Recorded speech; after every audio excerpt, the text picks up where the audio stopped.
me trae a la memoria gratísimos recuerdos.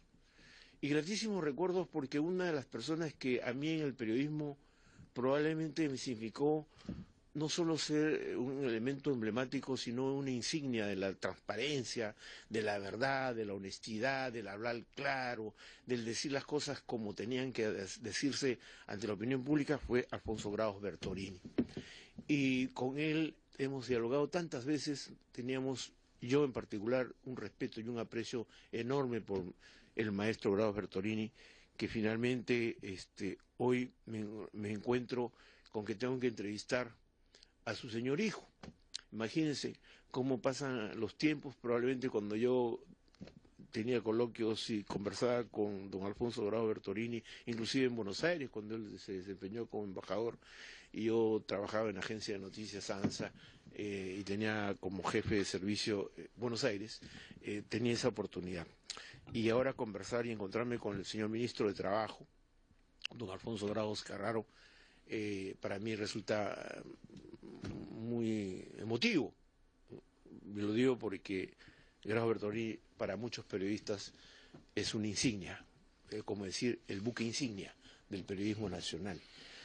Señor ministro, disculpe que haya hecho esta introducción, pero tenía el deber de hacerlo porque conocí personalmente a su señor padre y de él tengo muchos ejemplos que hasta ahora, hasta esta altura de mi vida, los ejecuto. Muchas gracias, don Alberto, muy buenos días.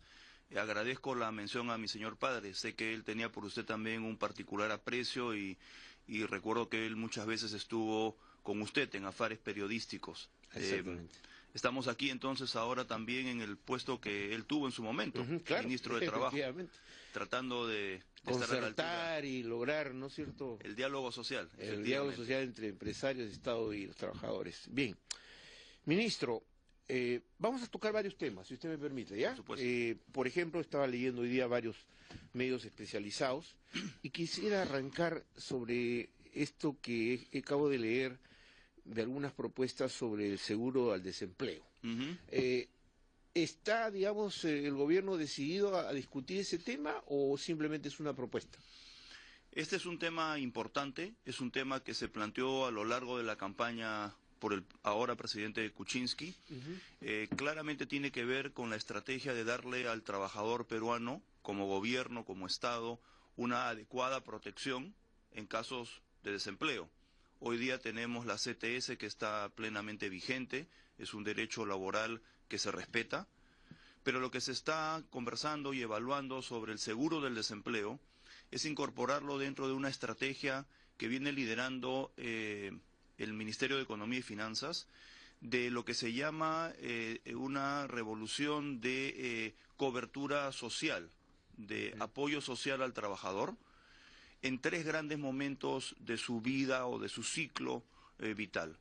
Tiene que ver con las pensiones, el momento en que el trabajador concluye su ciclo productivo en la economía laboral, debe tener una adecuada cobertura de pensión, estatal o privada, que hoy día se da a cuentagotas, se da inadecuadamente, y por lo tanto tenemos que hacer una reforma integral de ese sistema. Así lo ha mencionado el ministro de Economía y lo hemos reiterado los ministros involucrados.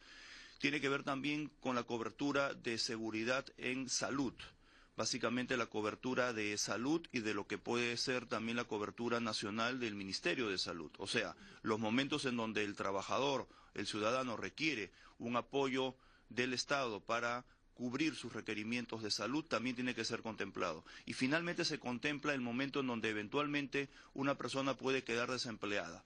Y ahí se inserta el concepto del seguro del desempleo. Correcto. Básicamente son entonces protección social que se está trabajando integralmente y que el ministro Torne ha mencionado que va a haber una comisión especializada en estos temas que va a dar una propuesta para implementación a lo largo del primer semestre de este año.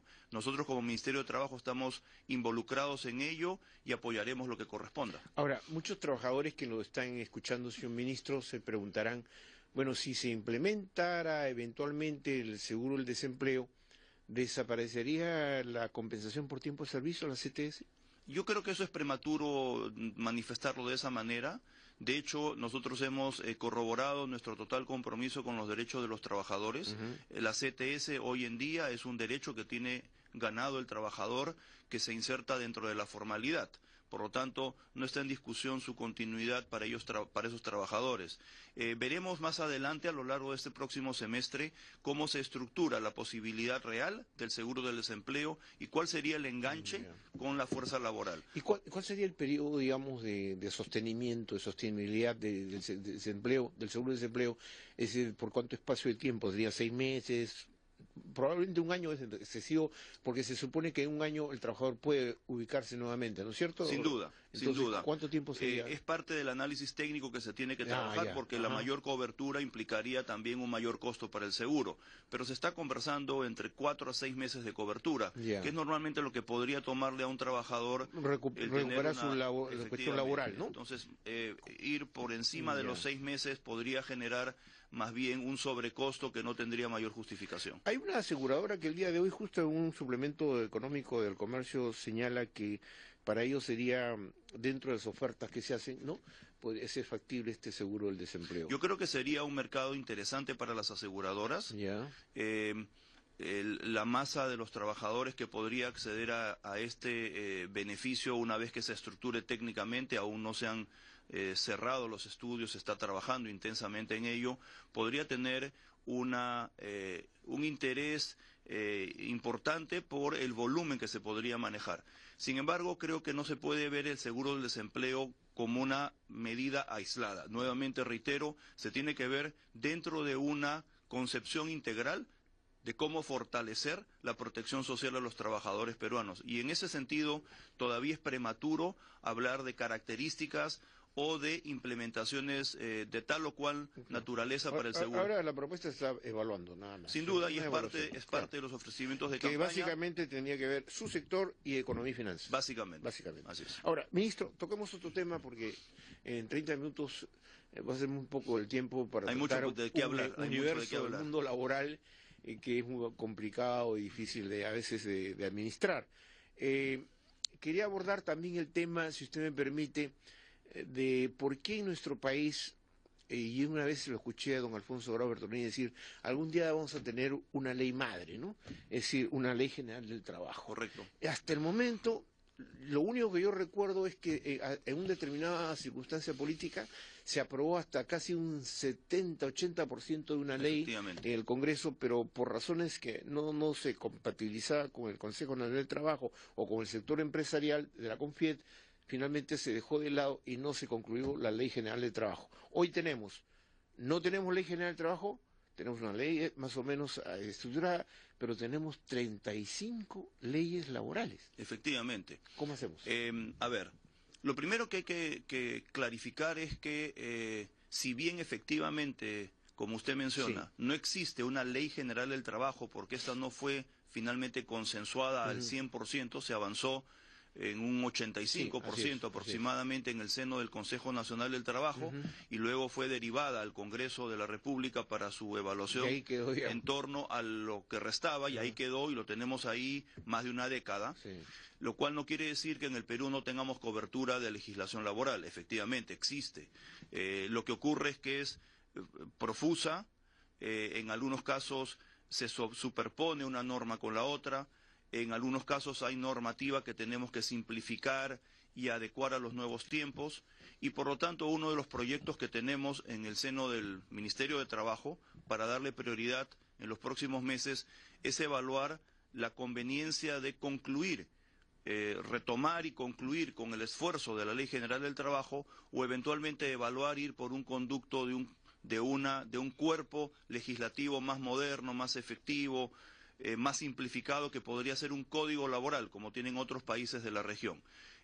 Tenemos una comisión consultiva en el Ministerio de Trabajo de personalidades de alto nivel que hemos convocado para que nos apoyen en varios temas, con su experiencia y con su posición y con sus sugerencias, uno de los cuales en su momento será esta problemática de cómo hacemos para que tengamos efectivamente un cuerpo legislativo laboral integrado y moderno. Podría ser la Ley General del Trabajo, si es que la actualizamos y la concluimos, o podría eventualmente ser más bien un código laboral. Eso lo vamos a ver, don Alberto, correcto, probablemente en el segundo semestre de este año. Ya, voy a ir dosificando, ministro, porque el tiempo, como le decía, para nosotros es bastante corto, en 30 minutos abordar toda la temática laboral.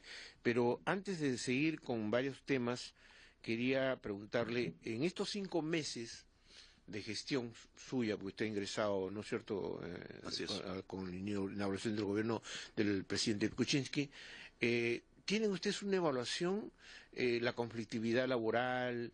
¿Tienen ustedes, digamos, soluciones en el camino sobre algunos temas específicamente vinculados al tema de los trabajadores? Sí, efectivamente. Nosotros lo primero que hicimos al ingresar al ministerio fue analizar a fondo lo que estaba ocurriendo en el mercado laboral peruano. Ya. Entender cuáles son los problemas de base que tenemos y yo lo he hecho ya público, pero lo reitero aquí de manera sintética. Tenemos un mercado laboral fragmentado, debilitado, con altísimo nivel de informalidad. ¿Mucha precariedad? Mucha precariedad, en donde menos del 30% de los trabajadores en el país goza de una protección de seguridad social adecuada y de una protección de legislación laboral que haga valer sus derechos. ¿Pero eso es producto de qué? ¿De la excesiva informalidad? Efectivamente, la informalidad cubre más del 70% del mercado laboral nacional, y eso implica que los trabajadores que hacen su tarea dentro de un marco de informalidad tienen niveles muy bajos de productividad, poca posibilidad de hacer crecimiento en el propio puesto y no tienen mayor cobertura del Estado sobre sus derechos laborales. Pero en términos, digamos, prácticos, ¿no?, por decirlo de alguna manera, y que lo está escuchando el trabajador asalariado, dependiente, pero también el trabajador informal. Efectivamente. En el caso del trabajador informal, ¿hay alguna una línea de política que en los próximos meses se tendrá que manejar, Sí. digamos, administrar? ¿Cuál sería? Sí, por supuesto. Empecemos tomando en cuenta que el gobierno, a través de las facultades delegadas y las normas que hemos sacado en las últimas semanas, está haciendo un esfuerzo muy grande por buscar la formalización simplificada para las empresas micro y pequeñas en el país. Es ahí donde está la gran cantidad de trabajadores peruanos informales, en la micro y pequeña empresa. Por lo tanto, con los incentivos que estamos proponiendo y las facilidades que se están dando con la simplificación administrativa y tributaria para que estas pequeñas y medianas empresas se puedan ir formalizando, estaremos generando mayor espacio para que los trabajadores también, con normativa que el Ministerio de Trabajo está preparando, puedan insertarse adecuadamente al mercado laboral. En este paquete legislativo otorgado por el Congreso, ¿hay ese tipo de normas? Hay normas tributarias y normas emitidas por simplificación administrativa que facilitan muchísimo la constitución y formalización de empresas pequeñas. Bueno. Ahora, lo que sí tenemos que trabajar, y ese es el otro aspecto, son los regímenes laborales en el país. El espectro laboral en el Perú marca varios regímenes laborales y no viene funcionando ese esquema. No están generando el debido marco para que se formalice el trabajo en el país. Por lo tanto, también nosotros estamos desde el Ministerio trabajando el diseño de una reforma laboral que simplifique, integre y ajuste los regímenes laborales para que sean promotores de la empleabilidad y de la formalización. Estamos queriendo tener propuestas para llevar al Consejo Nacional del Trabajo en los próximos 2 meses en torno a ello, alineados con la estrategia de formalización y simplificación económica, tributaria, que ya se han hecho públicos a través de las normas que hemos sacado. Esto me lleva, ministro, a ir haciendo un resumen mucho más concreto, porque sé que usted lo está graficando perfectamente bien, a tocar un tema. Por ejemplo, los contratos CAS, ¿no es cierto?, que es un dolor de cabeza para y ha sido un dolor de cabeza para trabajadores también. Se había casi preanunciado que el contrato CAS para los trabajadores de salud se iban a convertir, digamos, iban a pasar a las 7:28. Sin embargo, una decisión política o administrativa o del punto de vista laboral se ha decidido que no, que mejor se van a servir. En la ley Servir hay oposiciones y hay aceptaciones, pero mayormente muchos tienen dudas. ¿Cómo despejar esas dudas de aquel trabajador del Estado que va a ir a incorporarse a servir y que dice, no, pero si no cualquier día me sacan y cualquier día no me reconocen, ¿no es cierto?, mi tiempo de servicio y me dicen hasta aquí nomás, buenas noches los pastores y ya nos vemos hasta pronto. Entonces la gente está muy angustiada, ¿no? Entonces yo le pediría al ministro Alfonso Grados que les diga, para tranquilizar el ambiente también laboral, ¿qué cosas podríamos hacer? A ver. Primero, reconozco perfectamente ese sentido de inquietud que existe en el trabajador estatal por el régimen CAS, que, a ver, vamos por partes. El régimen CAS es un régimen legal que está debidamente legislado y está vigente en el país hace varios años. Cubre a una buena parte de los trabajadores estatales y es el tránsito natural que se ha establecido hacia el cumplimiento y la integración del trabajador estatal bajo la ley Servir. Estos regímenes no están bajo responsabilidad directa del Ministerio de Trabajo, pues dependen de la organización de la ley Servir, que depende de la PCM. Correcto. Sin embargo, evidentemente nosotros estamos involucrados ahí con información y con opinión y análisis al respecto. El tránsito natural del trabajador estatal en cada ministerio, en cada entidad pública, es ir hacia el régimen Servir. En ese régimen, en virtud a las características del mismo, se tendrá una continuidad laboral, se tendrán mejores condiciones económicas, habrá una meritocracia que permitirá el crecimiento del trabajador y su evaluación, la formación laboral del trabajador también de manera mucho más activa. Sin duda que el régimen tiene que corregir varios aspectos. Y también durante la campaña. Por ejemplo, ¿qué aspectos? Por ejemplo, la capacidad que pueda tener un trabajador que hoy día está en el Estado para poder aspirar adecuadamente a postular a las vacantes que le genera la ley Servir en el ministerio o en la entidad pública y darle el espacio para que el trabajador que tiene años en el servicio público pueda capacitarse y acceder a la carrera pública. Efectivamente, acceder a esta formalización, digamos, de su ingreso a la ley Servir y a partir de ahí darle el espacio y las características que le permitan crecer profesionalmente y no ser pues abruptamente evaluado, corriendo el riesgo de que a pesar de tener experiencia en el sector pudiera no calificar para una promoción o una incorporación al sistema. Hay que darle el espacio al trabajador estatal para que esté listo y preparado, y para eso la ley Servir tiene que ajustar algunos mecanismos, pero conceptualmente es el camino a seguir y por eso es que el Ejecutivo observó la ley que salió del Congreso sobre el pase de los trabajadores CAS de salud al régimen 728, que es un régimen del sistema privado. Por de hecho iba también a convertirse en un dolor de cabeza para el presupuesto, ¿no?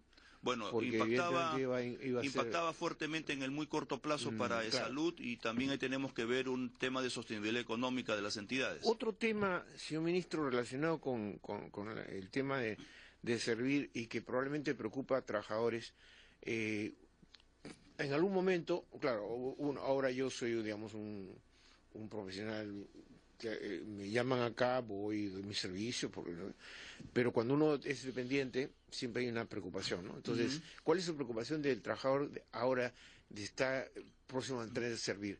Y dice, bueno, ya está bien, pues yo paso a Servir y mi posibilidad de negociar colectivamente un incremento remunerativo está congelado, dicen algunos, yo les he escuchado. Sí, claro. ¿Es posible flexibilizar eso o no? A ver, yo diría que más que flexibilizar, que no es una palabra que creo que es la más adecuada, ese derecho es un derecho de los trabajadores que se norma por ley, pero que hay que proteger.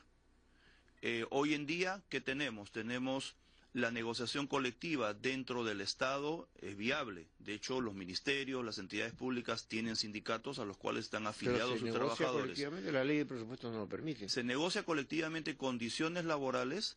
Condiciones. Efectivamente. No remunerativas. Más no remunerativas por lo que menciona usted como acápite de la ley de presupuesto nacional. Sin embargo, hay un fallo del Tribunal Constitucional hace algunos meses, que indica que se debe incorporar la negociación económica dentro de los pliegos laborales del Estado y le da al Congreso un periodo de 1 año para que legisle al respecto. Ese periodo vence a mediados de este año y estamos seguros que durante este primer semestre es un tema que se discutirá en el seno del Congreso.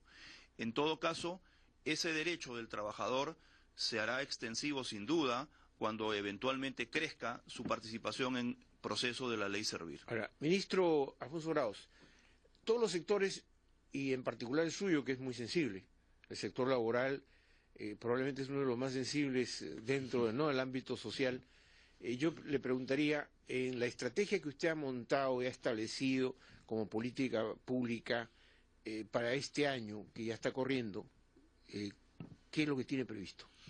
Nosotros tenemos muchas cosas previstas para este año y en adelante. La base de todo lo que le voy a mencionar, don Alberto, tiene que ver con el diálogo social. Ajá. Estamos priorizando que las medidas laborales, estructurales, de reforma o coyunturales sean conversadas, discutidas en el seno del Consejo Nacional del Trabajo en lo que corresponda y sean preparadas con apoyo de una comisión consultiva de alto nivel que ha sido constituida para tal efecto. Por lo tanto, nosotros ya hemos llevado, por ejemplo, al seno del Consejo Nacional del Trabajo en el mes de diciembre 19 medidas que tienen que ver con negociación colectiva, ceses colectivos, aspectos vinculados a SUNAFIL, la inspección laboral, temas de simplificación administrativa en el sector laboral, para que sean discutidas en el seno de las comisiones técnicas del Consejo Nacional del Trabajo, en el cual están presentes trabajadores, empleadores y el Ministerio, el Estado, y que con el mayor consenso posible, técnicamente bien trabajadas, podamos en el seno del Consejo, probablemente en la sesión de este mes de enero, terminar de discutirlas para poder implementarlas. Ese va a ser el mecanismo mediante el cual paulatinamente vamos a ir llevando no solamente medidas de coyuntura inmediatas como estas 19 que he mencionado, sino en su momento, un poquito más adelante, también el diseño y la propuesta de la gran reforma laboral que permita generar mayor empleabilidad y formalización para los trabajadores. Usted se adelantó porque justo antes yo le iba a utilizar la frase reforma laboral. Efectivamente, esto que usted anuncia ¿es parte de una reforma laboral integral o una especie de ir avanzando progresivamente y ajustando los lineamientos de política de acuerdo a las circunstancias? ¿Cómo Nosotros estamos diseñando, trabajando una propuesta de reforma laboral integral. Las medidas previas que vamos tomando son más coyunturales, pero alineadas totalmente con el gran objetivo que tenemos, que es la generación de más cantidad de empleo para los peruanos, empleo digno, o sea que tenga la debida protección social y laboral, y sobre todo que permita que los jóvenes del país tengan una mayor empleabilidad. Tenemos problemas muy serios de empleabilidad en los jóvenes. Más del 80% de los jóvenes que ingresan al mercado laboral, entran a la informalidad. Más del 60% de ellos que teniendo algún estudio técnico o universitario, o sea, más allá de la educación básica, secundaria, ingresan a laborar más del 60% en temas que no tienen nada que ver con aquello que han estudiado. ¿Y si insistiera, ministro Alfonso Grados, lo que se frustró en su momento, que era la ley Pulpín? No. Yo creo que la ley Pulpín pudo seguramente haber tenido un buen objetivo, pero creo que estuvo mal planteada, mal diseñada, evidentemente, mal comunicada. Pero el espíritu de la norma, ¿era bueno o no? Porque usted sabe que a veces las normas tienen un espíritu, ¿no? O sea, dice, no, es que el espíritu de la norma... Yo considero que cualquier norma que busque generar mayor empleo para los jóvenes tiene una base positiva, ¿correcto? Sin embargo, hay que ver bien cómo se hace. Creo que la ley Pulpín tuvo un grave error. Uno no puede buscar segmentar a un grupo de trabajadores peruanos, en ese caso los jóvenes, y decirle, por el solo hecho de que tú eres joven, vas a ingresar a laborar, pero con menores derechos laborales que tus pares. Eso no es viable. Correcto. O sea, hay que buscar más bien incentivar la contratación de jóvenes, pero ellos tienen que tener los derechos laborales que les corresponden. El Estado tiene una responsabilidad directa, no digo corresponsabilidad, sino una responsabilidad directa al Estado Nacional, porque cada año, usted lo sabe, señor ministro, salen al mercado laboral jóvenes alrededor de los 17, 18 años, de cerca de 350.000 a 400.000 de los colegios, ¿no? Sin embargo, la gran mayoría se concentra en esta suerte de tendencia a ir a la universidad. Sí. ¿Qué haría el Estado, qué piensa hacer el Estado para que el joven no piense que solo puede progresar siendo universitario, sino que el joven puede progresar siendo un buen soldador autógeno, ¿no es cierto? Un buen experto en manejo de fierro, qué sé yo, ¿no es cierto? Porque falta, yo veo que, por ejemplo, en el gasoducto se contrataron gente que venía de Colombia, de otros lugares, cuando acá se tenía que haber preparado gente para ese tipo de oficio. Ese es un tema clave, Sí. Alberto. Y se está trabajando con el Ministerio de Educación. De hecho, ha salido hace relativamente poco una norma, una ley que ya regula y fomenta mejor las instituciones técnicas de formación prelaboral para los jóvenes. Necesitamos efectivamente enganchar mejor la oferta y demanda laboral en el país. El joven que con mucha ilusión y expectativa ingresa, con esfuerzo también, sin duda, de su familia y de él, a una universidad, tiene que darse cuenta que tiene que estudiar carreras donde haya empleabilidad, sobre todo en las regiones. Tenemos un problema serio de empleabilidad y sí tenemos que fomentar que los jóvenes entren mejor preparados al mercado laboral y sobre todo que el mercado laboral genere más puestos de trabajo para que ellos puedan tener un trabajo digno. Ministro Alfonso Graus, ha sido un honor conversar con usted. Muchísimas gracias por haber acudido a nuestra invitación. Lamentablemente el tiempo nos corre velozmente y queremos agradecer al señor Ministro de Trabajo por su presencia y lo comprometemos a otras oportunidades a seguir dialogando sobre este tan importante tema del mundo laboral. Amigos, desde la radio, a través de Radio Nacional del Perú y 7.3 Noticias TV Perú, a nivel nacional, que tengan ustedes un buen día.